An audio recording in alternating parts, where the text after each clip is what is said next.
দেশ হিসাবে খুবই সংকটময় সময় আমরা পার করছি। My hopes and prayers are for the flood affected people in Bangladesh. আমাদের সকলেরই নিজ নিজ জায়গা থেকে উচিত তাদের সহায়তায় এগিয়ে আসা। পঞ্চম গণবিজ্ঞপ্তির চূড়ান্ত সুপারিশ এটা প্রকাশ করা হয়েছে এনটিআরসি ওয়েবসাইটে গত 21 তারিখে। তো মানে এরপরে আর কি পঞ্চম গণবিজ্ঞপ্তিতে যারা আবেদন করেছেন তাদের আর যোগদানে কোনো বাধা থাকলো না। আপনারা এখন চাইলে যোগদান করতে পারেন, কিন্তু যোগদান করার আগে কিছু ফর্ম্যালিটিস আছে। তো যোগদান করার আগে কি ফর্ম্যালিটিস এবং কিভাবে যোগদান করবেন, যোগদান করার পরে কিভাবে এমপি আবেদন করবেন, বেতন রেডি করবেন, এই সবগুলা ভিডিওই একে একে দেয়া থাকবে। তো আজকে শুধুমাত্র মানে এখন আপনার কি করণীয় প্লাস আপনি যোগদানপত্র কীভাবে তৈরি করবেন সেই বিষয়ে আলোচনা করব। তো প্রথমেই আমরা একটি নোটিশটা যদি খেয়াল করি, প্রথম কাজ হচ্ছে আপনার এই নোটিশটা প্রিন্ট করে 4-5টা কপি করে রাখা। এটা আপনার ভবিষ্যৎ ফিউচার রেফারেন্সে এটা লাগবে। আর এই নোটিশের যে পিডিএফ কপিটা আছে এটা অবশ্যই আপনার গুগল ড্রাইভ, জিমেইল বা কোথাও সংরক্ষণ করে রাখা। তো এবারে একটা জিনিস যে বাতিল হওয়ার পরিমাণ খুবই কম, মানে 22,033 জন আর কি আবেদনকারী, তার মধ্যে মাত্র 12 জন প্রার্থী বাদ পড়েছেন। এর অন্যতম কারণ হচ্ছে এখন কিন্তু আর পুরাতন নিবন্ধনধারী কেউই কিন্তু নাই, সবাই বেশিরভাগই নতুন আর কি, 16-17তম।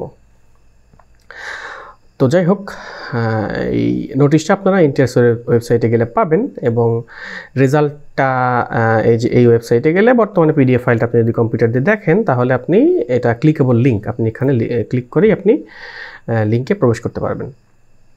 তো এইখানে রিক্রুটমেন্টের ভিতরে ঢুকলে আপনি প্রথমেই রেজাল্ট হচ্ছে এইখান থেকে আপনি রেজাল্ট দেখতে পারবেন। তো আমি পাবলিক ভিউ থেকে যদি আমি ধরে নিচ্ছি আপনারা সবাই রেজাল্ট অলরেডি জানেন, যদি কেউ না জেনে থাকেন তাহলে এইভাবে আপনি বিভাগ থেকে জেলা সিলেক্ট করে আপনি রেজাল্ট দেখতে পারবেন, অথবা আপনি আপনার অ্যাপ্লিকেন্ট ভিউ এখানে ব্যাচ এবং রোল নাম্বার দিলেই আপনি আপনার রেজাল্ট পেয়ে যাবেন।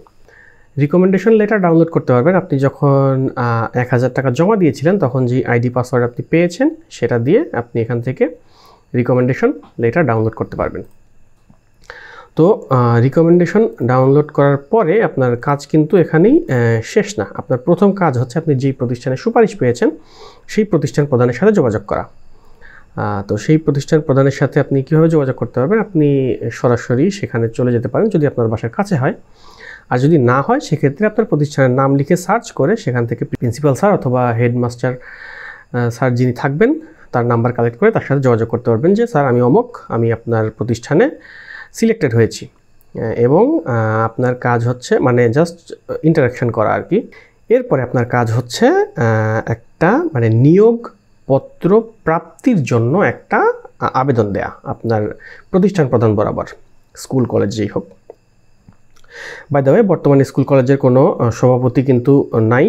সভাপতি আপনারা জানেন কি না যে জেলা পর্যায়ে ডিসি স্যার বা তার প্রতিনিধি, উপজেলা পর্যায়ে ইওনো স্যার এবং মেট্রোপলিটন পর্যায়ে বিভাগীয় কমিশনার স্যার বা তার প্রতিনিধি, এমন মানে এখন আর কোনো ব্যক্তি হিসাবে কেউ নাই। সরকারি কর্মকর্তা, বিভিন্ন পর্যায়ের কর্মকর্তারা তারা প্রতিষ্ঠান মানে সভাপতির দায়িত্বে আছেন। তো আপনার কাজ হবে আপনি আপনার প্রতিষ্ঠান প্রধানের মানে প্রিন্সিপাল অথবা হেডমাস্টার স্যারের সাথে যোগাযোগ করা। আর যোগাযোগ করে মানে অবশ্যই খালি হাতে যাবেন না, মানে খালি হাতে যাবেন না বলতে আপনার মিষ্টি নিয়ে যাওয়া লাগবে না, আপনি একটা যোগদানপত্র প্রাপ্তির আবেদন নিয়ে যাবেন। ওকে, বাই দ্য ওয়ে, এখন কিন্তু মানে নিয়োগ ফুলি ফেয়ার অ্যান্ড স্কোয়ার, আপনাকে কেউ কোনো প্রেশারাইজ করতে পারবে না, আগেও করতে পারতো না। তো আপনি একটা আবেদন নিয়ে যাবেন। কেমন আবেদন নেবেন সেই স্যাম্পলটা আমি দেখাচ্ছি। এই এমন হবে অনেকটা স্যাম্পলটা, ঠিক আছে? এইখানে আপনি অবশ্যই এটা রিসিভ করিয়ে নেবেন। রিসিভ মানে আপনি যার কাছেই জমা দেন, অফিসে যার কাছে জমা দেবেন তার থেকে সই এবং সিল নিয়ে নেবেন, যাতে আপনার দিক থেকে আপনি এগিয়ে থাকলেন। ওকে, মানে আপনি মানে এখনকার ফর্মালিটিসগুলো হচ্ছে আপনি প্রথমে আবেদন নিয়োগপ্রাপ্ত প্রাপ্তির আবেদন দিবেন। প্রাপ্তির আবেদন এই যে এখানে যেমন দেখতে পাচ্ছেন যে আমি অমুক, আমার এততম নিবন্ধনে পাশকৃত পঞ্চম নিয়োগ বিজ্ঞপ্তিতে আপনার প্রতিষ্ঠানে সুপারিশপ্রাপ্ত হয়েছি, এই একটা নিয়োগপত্র প্রদানের সদয় মর্জি হন। তো এটা দেওয়ার সাথে সাথে আপনি আপনার কাগজপত্রগুলো দিয়ে দিবেন। যদিও বা আপনার কাগজপত্র অলরেডি ভেরিফাইড, তারপর এটা আপনার প্রতিষ্ঠানে থাকলো আর কি। তো এইটা দেওয়ার পরে আপনাকে আপনার প্রতিষ্ঠান থেকে একটা মানে নিয়োগপত্র দেবে। সেই নিয়োগপত্রের স্যাম্পলটা আমি দেখিয়ে দিচ্ছি কেমনটা হবে, ঠিক আছে? নিয়োগপত্র হবে অনেকটা এইরকম। এখানে আপনার প্রতিষ্ঠানের সকল শর্ত দেওয়া থাকবে যে কী শর্তে আপনি নিয়োগ পেলেন এবং তার প্রেক্ষিতে আপনি যোগদান করবেন। মানে তারা নিয়োগ মানে আপনি কিন্তু সরাসরি এখন বলতে পারবেন না যে আমি যোগদান করলাম। ওকে, আপনি প্রথমে নিয়োগপত্র প্রাপ্তির আবেদন দিবেন, তারপরে তারা যোগদানপত্র দিলে আপনি যোগদান করবেন। মানে এটা হচ্ছে অফিসিয়াল ওয়ে। এখন অনেক ক্ষেত্রেই দেখা যায় যে প্রতিষ্ঠানে হয়তো বা শিক্ষক নাই, আপনি যাওয়ার সাথে সাথেই তারা যোগদান নিয়ে দিতে পারে, সেক্ষেত্রে আপনি করতে পারবেন। যদি প্রতিষ্ঠান প্রধান আর কি ফ্রেন্ডলি হয় সেটা তো আরও ভালো। তো মানে এটাই কিন্তু শেষ না, মানে আজকের ভিডিও এখানে শেষ, বাট আপনাদের মানে এখনও বেতন প্রাপ্তি বা এমপিও হওয়া পরে আপনি বেতন পাবেন। সো এমপিও কীভাবে করবেন সে বিষয়েও আমি আপনাদেরকে গাইড করার চেষ্টা করব। তো আই হোপ যে আজকের ভিডিওটি আপনাদের ভালো লাগবে।